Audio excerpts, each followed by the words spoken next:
আপনারা জানেন যে অন্যান্য অনেক সংস্কার কমিশনের মতোই অর্থনৈতিক সংস্কার কোনো কমিশন হয়নি। তবে এখানে যেটা হয়েছে সেটা হচ্ছে অর্থনৈতিক একটা শ্বেতপত্র প্রণয়ন করা হয়েছে, যে শ্বেতপত্রে গত বছরের 15 বছরের অর্থনৈতিক দুর্নীতির চিত্র এবং ব্যাংকের দুর্বলতা ইত্যাদি, পাচার, এসব বিষয়ে বিভিন্ন তথ্য উঠে এসেছে। আমি সেই বিষয়গুলোতে আপাতত যাচ্ছি না, তবে আরেকটি রিপোর্ট করা হয়েছে যেটা হচ্ছে উন্নয়ন বিষয়ক টাস্কফোর্স গঠন করে সেই টাস্কফোর্স একটি প্রতিবেদন দিয়েছে, যেটার ভিত্তিতে তারা বিভিন্ন উন্নয়ন বিষয়ক যেমন শিল্প, কৃষি এবং অবকাঠামো, বিদ্যুৎ ও জ্বালানি, এই সমস্ত বিষয়ে তারা আলাদা আলাদা করে রিপোর্ট প্রেস করেছে।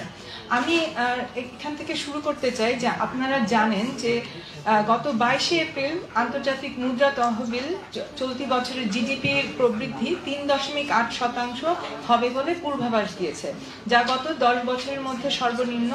যদিও তারা বলেছে 2026 সালে এই প্রবৃদ্ধি 6% হবে। আমরা জানি বর্তমানে অর্থনৈতিক গতি মন্থর হয়েছে, বিশেষ করে রাজনৈতিক অনিশ্চয়তার কারণে বিদেশি বিনিয়োগ মন্থর হয়ে গেছে।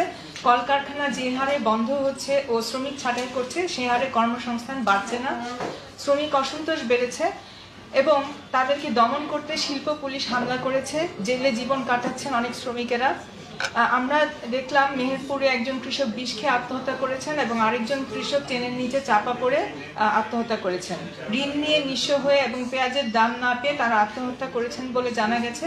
এবং উত্তরবঙ্গের জুড়ে আমরা দেখেছি কৃষকেরা আলুর দাম না পেয়ে পথে আলু ফেলে প্রতিবাদ করছে। ঈদের আগে যখন শহরের মধ্যবিত্তরা দ্রব্যমূল্য কমা নিয়ে স্বস্তি প্রকাশ করছে, তখন শ্রমিকেরা বেতন না পেয়ে ও কৃষকেরা ফসলের দাম না পেয়ে দুর্বিষহ পরিস্থিতিতে জীবনযাপন করছেন। এদিকে ক্রয় ক্ষমতা হারানো মানুষ একদিকে ওএমএস ট্রাকের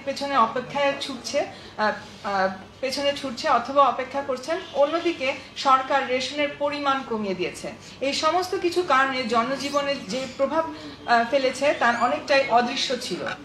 দাম কমার কারণে আক্রান্ত কৃষক, শ্রমিক বাদে অন্য শ্রেণী পেশার মানুষের দাম কমার কারণে স্বস্তিতে ছিল। আমরা দেখেছি যে রমজান মাসে খাদ্যদ্রব্যের মূল্য কমলেও বাজারে এখন আবার অস্থিরতা শুরু হয়েছে। আমদানিকারকদের সংখ্যা বাড়ায় কিছু পণ্যের দাম কমেছিল। এখন সবজির দাম আবার বেড়েছে, আলু ও পেঁয়াজের দাম বেড়েছে, কৃষকও ক্ষতিগ্রস্ত হচ্ছে। তেলের দাম বেড়েছে লিটারে 15 টাকা। রমজান মাসে শুল্ক কমানোতে তেলের দাম কমেছিল, এখন আবার বেড়ে গিয়েছে। ডিমের ও মুরগির দামও বেড়েছে। এক একটি পণ্য বাড়া কমার পেছনে আলাদা আলাদা কারণ রয়েছে।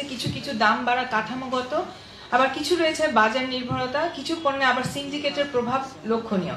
আমরা দেখলাম দ্রব্যমূল্য সাময়িকভাবে কমলেও মূল্য নিয়ন্ত্রণে, বাজার ব্যবস্থা নিয়ন্ত্রণ ও কাঠামো পরিবর্তনে মৌলিক কোনো পরিবর্তন এই সরকার করেনি।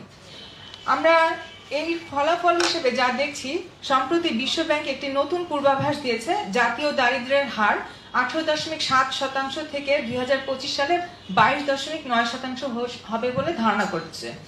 39 মাস ধরে মূল্যস্ফীতি বাড়ছে, কিন্তু সেই অনুপাতে মজুরি বাড়েনি বিধায় মানুষের ক্রয় ক্ষমতা কমেছে। এর মধ্যে অতি দরিদ্র মানুষের সংখ্যা, যাদের দৈনিক আয় $2.15 নিচে ছিল, তার হার দ্বিগুণ হয়ে 9.3% হতে পারে বলে তারা পূর্বাভাস দিয়েছে। এর ফলে অতি দরিদ্র মানুষের সংখ্যা আরো 30 লাখ হতে পারে বলে ধারণা করা হচ্ছে।